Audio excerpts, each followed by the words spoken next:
So do you have other talents when you DJ? Hi, I'm Bill. This is Creative License, and thanks again for checking out the sponsors of My Little Dog and Pony Show.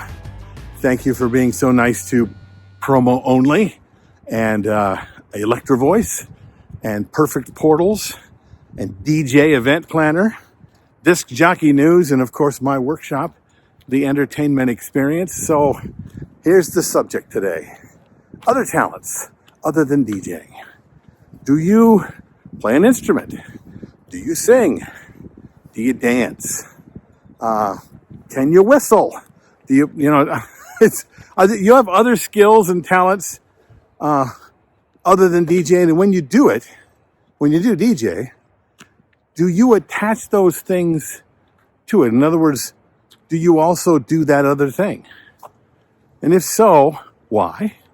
And if so, why not? I think it's an interesting concept to be able to be a DJ for a wedding and also be a saxophone player, and then partway through the party start playing the sax during the songs. I think that's kind of cool, actually. If in fact you can find a way to make it seamless, make it not only interesting and surprising, but almost as if it were a foregone conclusion that, of course, the live saxophone player or the live drummer would be a part of it as well, and it would be you. I'm a gifted singer, always have been, but I didn't really run after that when I was younger. I've always worked on it because it's helped me with my speaking voice and my breathing when it comes to that sort of thing.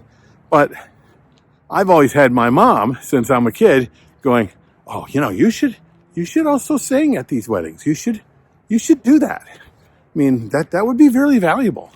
And I've thought about it. I haven't done it. And the reason I haven't done it is because I couldn't find a way to make that talent available to my clients that felt more about them and less about me. And when I sing, when they hire a DJ, they're not necessarily hiring a band, right? And if all of a sudden you know how you're at a party and your favorite song comes on, and then the person next to you starts singing along, but they're not that great at it, or even if they are, you're like, shut up! I want to hear Elton John sing this. So that's kind of where I go with that. Now, if in fact I was known as the singing DJ, and I promoted it, and that's what they were buying, and I had video of me doing it and finding a way to make it work, I think that'd be an interesting way to go. I don't know that I could make that work, but I don't see a problem with it either. The thing is, though, it's when you bring a skill or a talent to a party and then interject that extra skill when the couple doesn't know you're going to do it.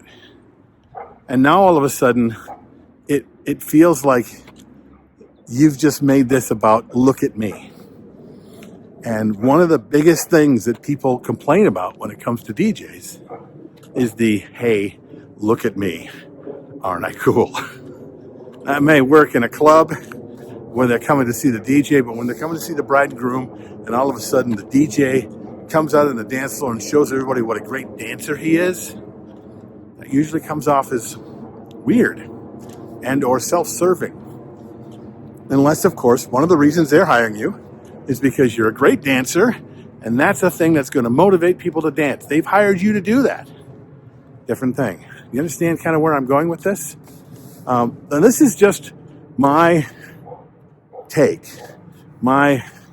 the creative license I'm taking on this subject.